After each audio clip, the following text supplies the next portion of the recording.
देखो जी, नया साल आते आते दो बड़बोले कुट गए, पिट गए। वैसे इसमें आश्चर्य की बात नहीं है, दोनों नामों में तो एक ना एक दिन होना ही था। नौटी संजय राउत और अपने केजरी मियाँ। तो संजय राउत की पहले बात कर लेते हैं। मातोश्री में एक मीटिंग चल रही थी, गहन चर्चा हो रही थी। उद्धव ठाकरे के सेना और सब लोग वहाँ बैठे हुए थे, लेकिन इसका बड़बोलापन वहाँ हो गया चालू। फिर उसको घसीट कर बगल वाले कमरे में ले गए लोग और जमकर तोड़ा। अब देखो, एज के हिसाब से और कुछ लेन देन किया है या सिर्फ तोड़ा ही है, अभी तक कंफर्म नहीं हो पाया है, क्योंकि ये बाहर अभी तक आया नहीं। अब कुछ और किया होगा तो भाई चलने बैठने उठने में और जगह से प्रॉब्लम हो सकती है, लेकिन हम शिव सैनिकों के लिए बोलेंगे कि भाई आप लोगों ने बहुत लेट कर दिया। ये काम अगर पहले कर दिए होते तो शायद तुम लोगों की जो छीछा लेदर हुई है पूरे देश में, इतना तो नहीं होती। वो शुरू से कहता रहा कि मेरे पास मत आओ, मैं बर्बाद कर दूंगा, और तुम लोग यही बोलते रहे मैं बर्बाद होना चाहता हूँ। चुनाव प्रचार के लिए मैं गया था, गांव के अंदर नहीं घुसने दे रहे, मतलब जैसे मतलब धक्के मार मार के लोग मोहल्ले में नहीं घुसने दे रहे, गलियों में नहीं घुसने दे रहे, गांव में नहीं घुसने दे रहे।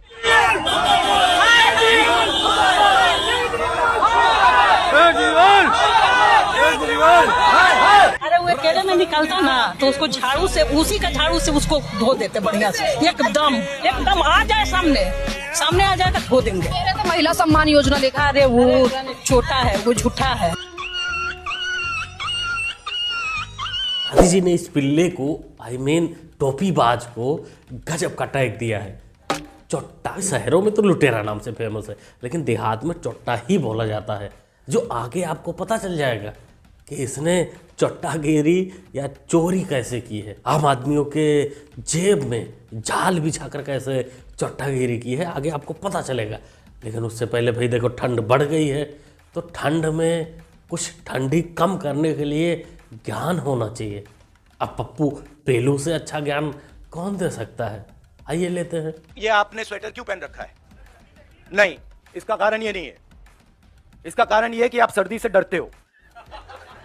इसका कारण नहीं है कि सर्दी है, आप सर्दी से डरते हो। मैं सर्दी से डरता नहीं हूं, सीधी सी बात। यही कहा पप्पू पेलू जी ने कि सर्दी और बेइज्जती आप जितना महसूस करोगे उतना ही लगेगी। हम तो सोचते हैं कि अगर इस पप्पू पेलू जैसे हर जिले में 10-10 बंदे हो जाए तो हमारा देश सोने की चिड़िया की बजाय हंसने वाला परिंदा बन जाएगा। वाह बेटा, लगता है तुम। केजरीवाल ने कहा था पानी मुफ्त दूंगा, दे दिया। केजरीवाल ने कहा था घर घर पानी पहुंचाऊंगा, पहुंचा दिया। मैंने जो जो वादे किए मैंने पूरे किए, वादे किए थे मैंने पूरे किए। सियाणपति नहीं। मैंने कहा था मैं यमुना साफ कर दूंगा। मैंने कहा था हर घर में टूटी से साफ पानी आएगा। और तीसरा मैंने कहा था कि दिल्ली की सड़कों को हम बिल्कुल यूरोपियन अंदाज में शानदार सड़कें बना देंगे। मैं ये तीनों काम नहीं कर पाया। भाई इस टोपीबाज ने तो हमारा सारा खेल ही खराब कर दिया। अरे हमने काफी क्लिप रखी हुई थी, वीडियो थी हमारे पास, सड़क का, पानी का, नाले का, यमुना का। अब वो सब दिखाने का क्या फायदा, क्योंकि ये सामने से बोल दिया कि हमने कुछ किया ही नहीं है। लेकिन करने वाला क्या है, क्या क्या करने वाला है, कैसे टोपी पहनाने वाला है, ये तो दिखा ही सकते हैं। पुजारियों को और गुरुद्वारे में ग्रंथियों को हर महीने सम्मान राशि देने का प्रावधान है। आज इस योजना के जरिए हम इसे, मैं वेतन या तनख्वाह नहीं कहूंगा, एक तरह से इनका सम्मान करने के लिए इसकी घोषणा कर रहे हैं कि लगभग 18,000 रुपए महीना इनको सम्मान राशि दी जाएगी हमारी सरकार बनने पर। ओहो, कितने भोले हैं, कितने दयालु हैं हमारे केजरी मियाँ, कितना मानते हैं पुजारियों को, ग्रंथियों को, जो उनको सम्मान देंगे इस अंदाज में। जब बाबरी मस्जिद का ध्वंस हुआ तो मैंने नानी से पूछा, नानी अब तो आप बड़े खुश हो गए, अब तो आपके भगवान राम का मंदिर बनेगा। कहती है ना बेटा, मेरा राम किसी की मस्जिद तोड़ के ऐसे मंदिर में नहीं बस सकता। अगर Jawaharlal Nehru ji steel authority of India की जगह मंदिर बना देते तो क्या इस देश का विकास हो सकता था? में बैठा बाबर औरंगजेब, और दादी भी नाराज हो जाती है मंदिर बनने से। लेकिन ये चुनाव में सम्मान करेगा। कुल मिलाकर जिनको साल भर गाली देगा, पुजारियों को, ग्रंथियों को, उनको जब चुनाव आएगा तो सम्मान देगा, सम्मान करेगा। गजब टू बी बाजाद। इसे टेंशन लेने की जरूरत नहीं है, इसके पीछे की कहानी भी मैं बताने वाला हूँ कि भाई ये सम्मान क्यों किया जा रहा है।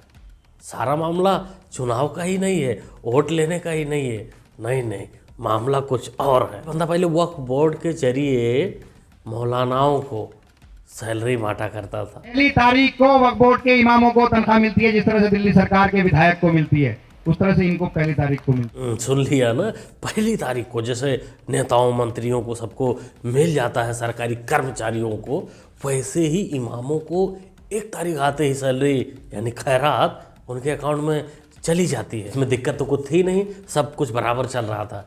लेकिन एक आया ट्विस्ट, ये वाला। 17 महीने की सैलरी की डिमांड लेकर आए हैं कि हमारी 17 महीने की सैलरी दे दो, क्योंकि जितने इमाम हैं, करीब 250 इमाम, ये सारे के सारे परेशान हैं। 18,000 रुपये सैलरी है, मात्र 18,000 रुपये। यानी इनका जो मजदूर है दिल्ली सरकार का, उसको ये लोग 21,000 कुछ देते हैं, और इमाम की सैलरी सिर्फ 18,000 है, और वो 18,000 भी 17 महीने से रुकी है। अब बताइए, हमारे भी बच्चे हैं, लालन पोषण है, स्कूल की फीस है, कमरे का किराया, बहुत कुछ है, सारी चीज़ें हैं, लेकिन ये लोग सोचते नहीं। मौलाना तूने गद्दारी की अपने केजरीवाल से। तू सामने अगर ना आया होता तो आज केजरी मियाँ को, पुजारियों को, ग्रंथियों को चूरन चटाने की जरूरत नहीं पड़ती। भाई लोगों को इसके बारे में पता ही नहीं चलता कि दिल्ली सरकार मौलवियों को पैसा बांटती है, सैलरी देती है, मौलानाओं को सैलरी देती है, वक्फ बोर्ड के जरिए देती है।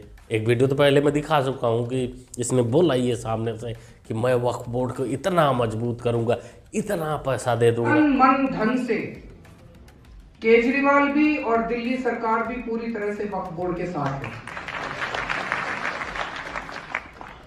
आने वाला समय ये होगा जब वक्फ बोर्ड के पास इतना पैसा होगा जिसकी कोई इंतहा नहीं। अब यही सब इसका पड़ गया भारी।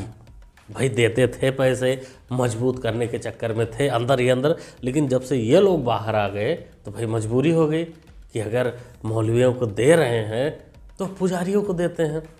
अरे देने का मतलब जैसे सड़क, बिजली, पानी, यमुना, इन सब के मुद्दे को दिया है वैसा ही देगा, उसमें कुछ अलग नहीं होगा।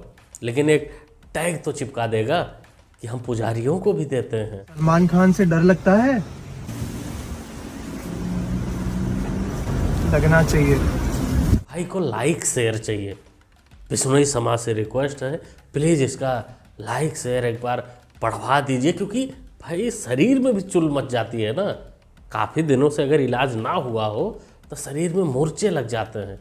अब मूर्छे को छुड़ाने के लिए इधर उधर फड़फड़ा रहा है, लाइक शेयर मांग रहा है, दे दीजिए कहीं मिल जाए। अभी 3 या 4 दिन पहले हमें अपने सूत्रों से पता चला है कि ईडी, सीबीआई और इनकम टैक्स तीनों एजेंसीज की मीटिंग हुई है, और उस मीटिंग में ऊपर से आदेश आए हैं कि कुछ भी फर्जी केस करके दिल्ली की सीएम आतिशी जी को गिरफ्तार किया जाए।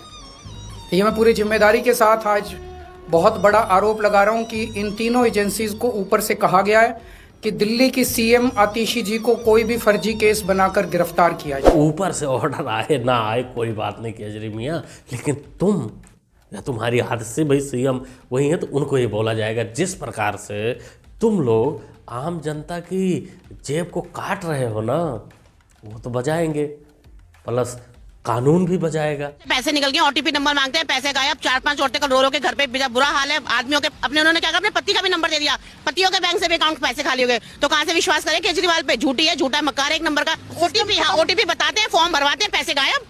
स्कैमर चल रहा है बहुत तकड़ा वाला। आप जाके देखिए, लक्ष्मी नगर गली नंबर 4 में जाके देखिए। कल की आज सुबह 11 बजे की बात है मैडम। ये आप कैसे कह सकते हैं कि केजरीवाल का फॉर्म भरवाना, बैठ के कैंप लगा रखा है। अगर ये आरोप सही है तो तुम्हारा या तुम्हारी आतिशी का पूजा तो नहीं किया जाएगा, आरती की थाली तो नहीं सजेगी, जेल ही जाना पड़ेगा। यही कहने को मिलेगा कि तुम दारू बेच कर गए थे, और आतिशी जी जिस पैसे से दारू खरीदा जाता है उस पैसे को ही चोरी कर ली, पर ही डाका डाल दी। मतलब वो दादी सही कहती थी, चोट्टा, देहाती चोट्टा। तो बक्से कैसे जाओगे? मैं महाशिवर राजमाता बना रखी है, सोनिया पोनिया जो भी इसका नाम है। माता ने नाचती फिर रहती वहां से बता ठीक 12 में नाचे दिया रपे लगवा थी अपने ऊपर इसे यहाँ देश में लगा राजगद्दी में बिठा रहे अरे नाच तो राजमाता है। अरे घंटा राजमाता है जोन सी सिगरेट पीती फिर थी नाचती फिर थी 2 ठुमके लगाने के 100 रुपए 200 रुपए लेती फिर थी ये डाल की यार राजमाता बना रहे हम ना मानते घंटा भी इस टॉप की राजमाता मेरी दादी है जिसने हमें पाल पड़ोस के इतने बड़े कर काम है देश के बारे में बताया ठीक क्रांतिकारियों के बारे में बताया इस देश धर्म के बारे में बताया सनातन धर्म के अस्तित्व के बारे में बताया राजमाता तो वे है हमारे लिए ऐसी राजमाता को तो लात मारू तड़ी की तो सांझ लो। बस करिए बहन जी बस करिए इतनी तारीफ काफी है माते के लिए। जो भी हो बहन जी ने जो हरियाणवी बोलन में तारीफ करी वो बहुत चंगा लग गया सूथरी लग गया। अब देखो जी हमने जो बोला वो कैसा था भाई पता नहीं कहाँ तक सही था कहाँ तक गलत था लेकिन बहन जी ने जो बोला जो कहा वो काफ़ी अंदर की बात थी। क्या बोलते हो दोस्तों क्या कहना चाहते हैं आप लोग कमेंट करके बताइए। ओवरऑल पूरी वीडियो में जो जो क्लिप मैं आपको दिखाया उस पर अपनी राय आप जरूर दीजिएगा। मुन्ना भाई को सपोर्ट करने के लिए चैनल को कर सकते हैं सब्सक्राइब जो कि होता है बिल्कुल फ्री। सब्सक्राइब करिए जुड़ जाइए। मिलते हैं अगली वीडियो में। Thanks for watching.